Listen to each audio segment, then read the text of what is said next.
2 second കൊണ്ട് മണിക്കൂറിൽ 700 kilometre വേഗതയിൽ ഓടുന്ന ട്രെയിൻ കേൾക്കുമ്പോൾ നമുക്ക് കൗതുകമൊക്കെ തോന്നും. പക്ഷേ സംഗതി ഉള്ളതാണ്. ചൈനയിലാണ് സംഭവം. കാന്തശക്തി ഉപയോഗിച്ച് ഓടുന്ന ട്രെയിനിന്റെ പരീക്ഷണോട്ടം വിജയകരമായി പൂർത്തിയാക്കിയിരിക്കുകയാണ് ചൈന.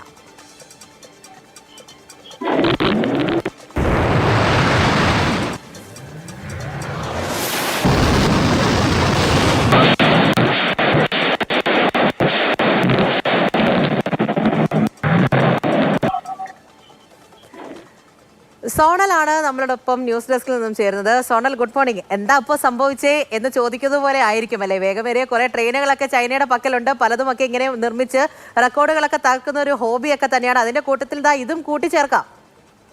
തീർച്ചയായിട്ടും പൂജ, ആ വിഷ്വൽസ് നമ്മൾ കണ്ടാൽ മനസ്സിലാവും. പെട്ടെന്നാണ് കണ്ണൊന്ന് ചിമ്മി തുറക്കുമ്പോഴേക്കുമാണ് ആ ട്രെയിൻ നമ്മുടെ മുന്നിലൂടെ പാസ് ചെയ്ത് പോകുന്നത് എന്നുള്ളതാണ് ഏറ്റവും പ്രധാനപ്പെട്ട കാര്യം. അതായത് 2 സെക്കൻഡ് കൊണ്ട് ആ ട്രെയിനിന് പൂർണ്ണ വേഗത്തിലെത്താൻ കഴിയും എന്നുള്ളതാണ് ഏറ്റവും പ്രധാനപ്പെട്ട കാര്യം. മണിക്കൂറിൽ 700 കിലോമീറ്റർ വേഗത കൈവരിക്കാൻ കഴിയുന്നൊരു ട്രെയിൻ എന്ന് പറയുമ്പോൾ നമ്മളൊന്ന് ആലോചിച്ചാൽ മനസ്സിലാവും. കാരണം അത്രയും പെട്ടെന്നാണ് ഒരു സ്ഥലത്ത് നിന്ന് മറ്റൊരു സ്ഥലത്തേക്ക് എത്താൻ വേണ്ടി കഴിയുക എന്നുള്ളതാണ് പ്രധാനപ്പെട്ട കാര്യം. ഇതിനു മുൻപും 600 കിലോമീറ്റർ ദൂരം സഞ്ചരിക്കുന്ന മറ്റൊരു ട്രെയിൻ ചൈന കണ്ടുപിടിച്ചിരുന്നു. അതിന് പിന്നാലെയാണ് ആ പുതിയ പരീക്ഷണവുമായി എത്തിയിരിക്കുന്നത്. അതിൻ്റെ പരീക്ഷണ ഓട്ടം, ഈ ട്രെയിനുമായി ബന്ധപ്പെട്ട പരീക്ഷണ ഓട്ടം പൂർണ്ണമായി വിജയം കണ്ടിരിക്കുന്നു.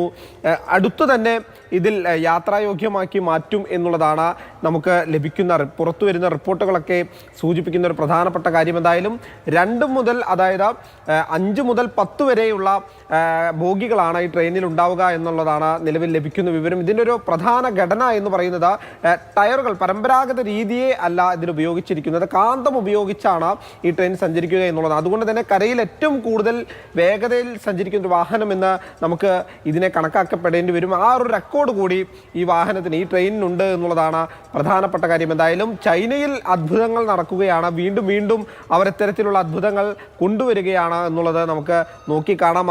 ആ ദൃശ്യങ്ങൾ അതിന് സാക്ഷ്യം വഹിക്കുന്നുണ്ട്. എന്തായാലും വളരെ പെട്ടെന്ന് തന്നെ ഇതിൽ ജനങ്ങൾക്ക് യാത്ര ചെയ്യാൻ വേണ്ടിയുള്ള സൗകര്യമൊരുക്കും. എത്രയും പെട്ടെന്ന് ഒരു സ്ഥലത്ത് നിന്ന് മറ്റൊരു സ്ഥലത്തേക്ക് പോകാൻ കഴിയും.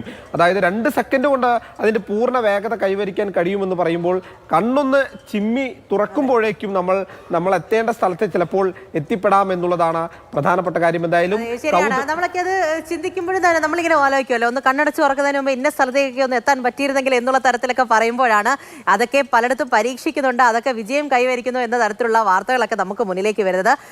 2 സെക്കൻഡ്, അപ്പോൾ 700 km/h എന്നൊക്കെ പറയുമ്പോൾ നമുക്ക് ആ ദൃശ്യത്തിൽ നിന്ന് തന്നെ കാണാം. ഷൂ എന്ന് പറഞ്ഞൊരു പോക്കാണ്, അങ്ങനെയൊക്കെ പറഞ്ഞാൽ പറ്റുമല്ലേ? അപ്പോൾ അതിന്റെ പരീക്ഷണോട്ടം അത് വിജയകരമായിരിക്കുന്നു. ശരി സോണലെ, പ്രേക്ഷകരും ഒരുപാട് പേര് നമ്മുടെ അടുത്ത് സംസാരിക്കുന്നുണ്ടായിരുന്നു, അതിനെക്കുറിച്ച് കൂടി പറഞ്ഞു പോവാം. മിഥുൽ ഈ കാര്യം പറയുന്നുണ്ട്, ആ ട്രെയിൻ കടന്നു പോകുന്ന വഴിയിൽ കൊടുങ്കാറ്റ് ഉറപ്പാണ്, ചൈനയെ വെല്ലാൻ ഒരു രാജ്യത്തിനും കഴിയില്ല എന്നൊക്കെ ഉൾപ്പെടെയുള്ള കാര്യങ്ങൾ വരുന്നുണ്ട്. വിവിധ ഇടങ്ങളിൽ ഈ തരത്തിലുള്ള പരീക്ഷണങ്ങൾ അല്ലെങ്കിൽ പുതിയ കാര്യങ്ങളൊക്കെ കണ്ടുപിടിക്കുമ്പോൾ അതൊക്കെ കുറിച്ചൊക്കെ നമ്മൾ സംസാരിച്ച് പോകണ്ടേ? അതാണ് ഇപ്പോൾ സോണൽ നമ്മുടെ അടുത്ത് കാര്യം പറയുന്നത്.